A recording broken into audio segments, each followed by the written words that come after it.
Today's episode is a very important message for young artists, producers, and other creatives who are in the early stages of their careers. And it involves time. The time that you need to pursue your passion or the time you need to free up to work on it.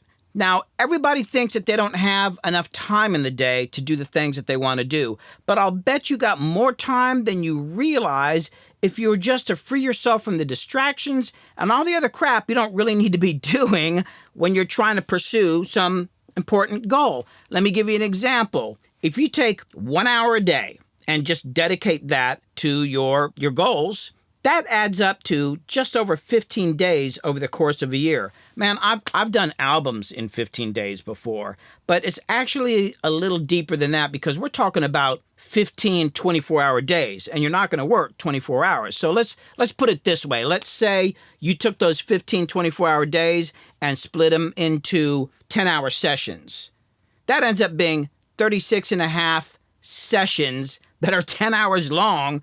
Man, that's a lot, actually. You could really do something with that. And we're only talking about what you could do if you were to carve out 1 hour a day. So how are you going to free up more time? Well, I'm going to show you. And we're going to talk about our habits and process, our behavior, and also the things that society tells us we should be doing. I'm going to work backwards and start with society. And I'm going to talk about this thing that I've heard my whole life where people are always telling me I got to find balance. I've heard that a lot. I talked about this in another episode, and I'm going to go over it again now because I think this is really, really important. How many times have you heard somebody say, you got to find balance? Man, let me tell you something. I wondered about that for years because I couldn't figure it out. And then one day a friend of mine said, hey, man, people that are telling you got to find balance in your life are people who hate what they do for a living. They're not happy. And you know what? That doesn't apply to me because I love what I do. I've always loved what I've done. Well, most of the time I've loved it. There's been some sessions that weren't great, but I do love what I do. And I never felt like I needed to find any balance because when people say that, what they're saying is that you need to fill all the time when you're not at work just doing frivolous fun things to counterbalance this crappy that they're doing that they don't want to do. Well, that's not my life, and that shouldn't be your life if you're pursuing your goals and your dreams. I mean, come on, man. If you love what you're doing, there's no balance to regain. And don't let anybody tell you that you're working too hard because your work is way cooler and way more interesting than anything these people are doing in their lives. Let's talk about some financial stuff here. As a young creative, you're probably working to pay rent and food and for transportation as you're building your career. But society is constantly pressuring us to buy a bunch of items that you don't really need and are not essential to your goals and your career. Do you have a subscription to Netflix, Amazon Prime, Hulu, and more? Man, pick one. Are you driving a new car or a really expensive one or a gas guzzler? Do you really need that? Are you eating out all the time and wasting money instead of cooking at home or eating lots of peanut butter and jelly sandwiches like I did? That'll save you a lot of money.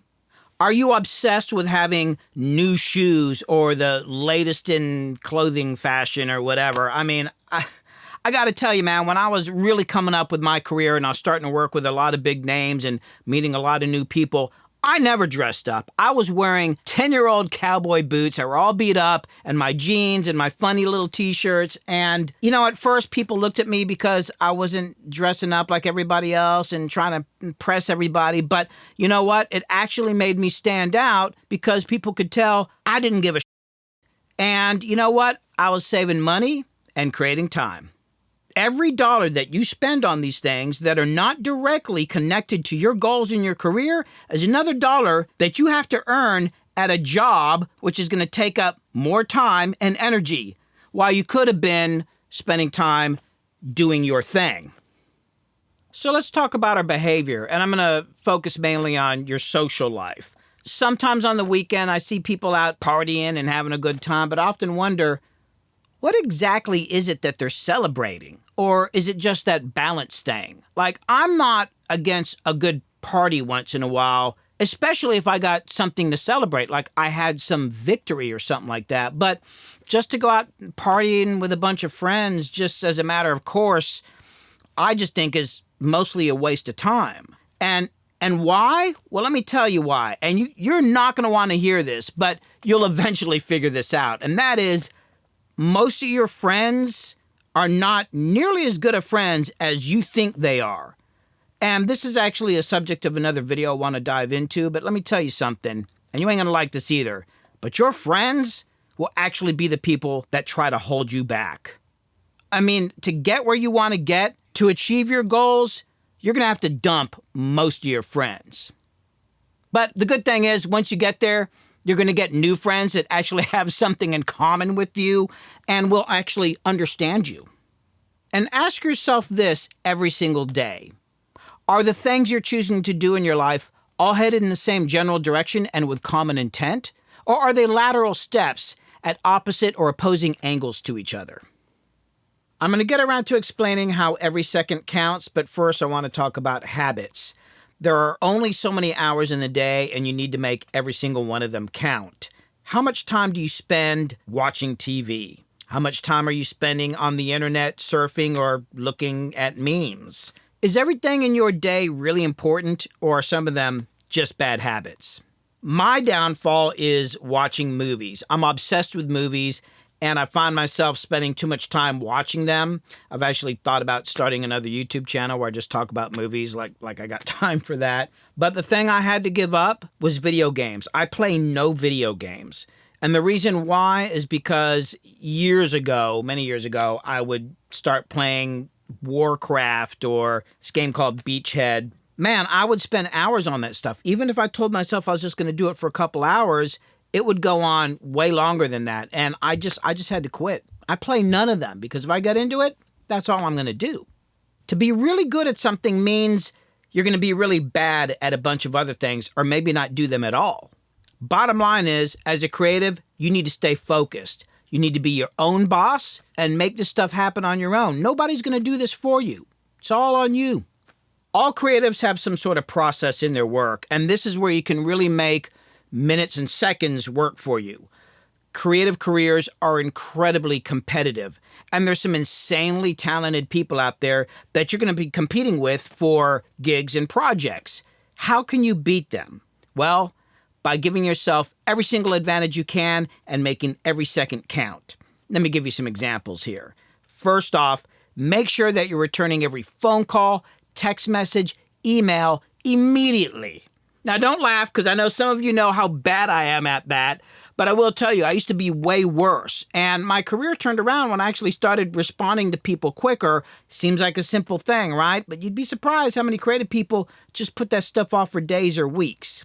One of the things that has allowed me to be very competitive in the music business is the fact that I'm really good at organizing my files, my media, in the old days, tapes and all that. I know exactly where everything is. I've got a good file naming convention. So when I got a call from some people who were making a movie called Love and a Bullet, and they're asking about a song that I'd recorded with a female rapper named China White, it was just a song we'd done for fun, and they wanted to use it in the film, but they needed movie stems, different types of stems than we normally use in the music business. I basically had to remix the song, and they needed it by the next day. I knew exactly where all those files were at, even though we'd done it like 2 or 3 years earlier. I was able to go grab that stuff, pull it up in an instant, get those stems out, get it to them, and we got a nice little upfront paycheck for that.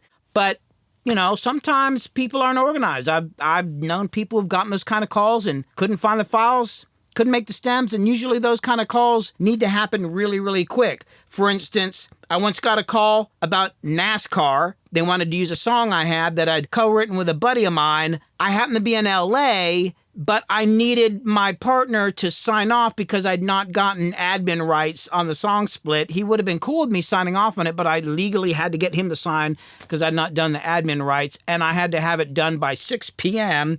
It was 4 p.m. I kept losing cell phone coverage. I couldn't get in touch with my friend, and we lost the gig, and that would have been a good paycheck, man. But, you know, every second, every minute matters, man.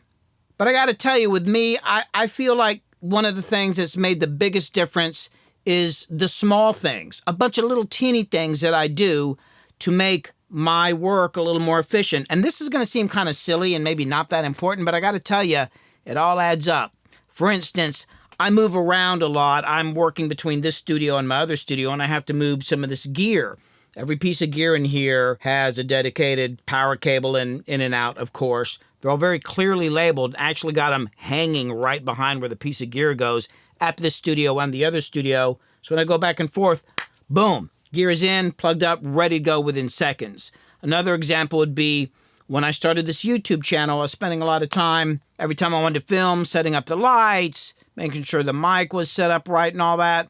I finally just stopped. I realized I was spending too much time on that. I permanently installed these lights in here. I know what the brightness is. I know where they need to be angled. I can have them on in seconds. I've got my mic set up where I already know where all the volumes are at, the gain, the compression, everything. So when I want to film, I'm ready to go like that. I even got permanent camera installs in here.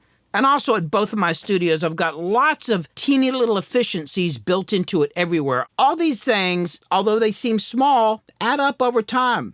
I'm telling you, it really can add up to hours in a month of saved time. But more importantly than that, I think it's about not getting frustrated, staying in that zone, making sure that my brain space and my thought doesn't have to go into any technical stuff. I can stay in the creative zone. I don't have to think about all that stuff. I can just stay right where I am with that idea and not waste an extra minute trying to hook up some headphones or something, which it's easy to lose that inspiration, poof, like it's air. It's like this dust or something that can just be gone if you take too long to get the damn mic set up. This is really important. Set things up so that you're not your own obstacle. Every second, minute, hour, and day that you waste or put off making a decision or taking an action is delaying your eventual success and perhaps killing your career. On the other hand, every second you put into your career and your craft is like putting money in the bank. It all accumulates over time in skills, knowledge, and power. It's actually like having a superpower. Keep in mind that I'm primarily addressing young creatives that are up and coming in their careers. As I got older, I found more time to do fun things and, of course, spend time with my family, but I'm still keenly aware of the time that's passing each day. I can take dealing with big egos or even, but what I find unforgivable is somebody wasting my time or me wasting my own time, because the time that's passed, you can never get back. If you like what you saw in this episode, hit the subscribe button. And if you like these kind of videos about knowledge and information and experience, I suggest checking out this guy, Kato the Producer, on Instagram. It's Kato Producer on Instagram. He's got a great feed, a lot of good information. Check him out. Thanks for watching.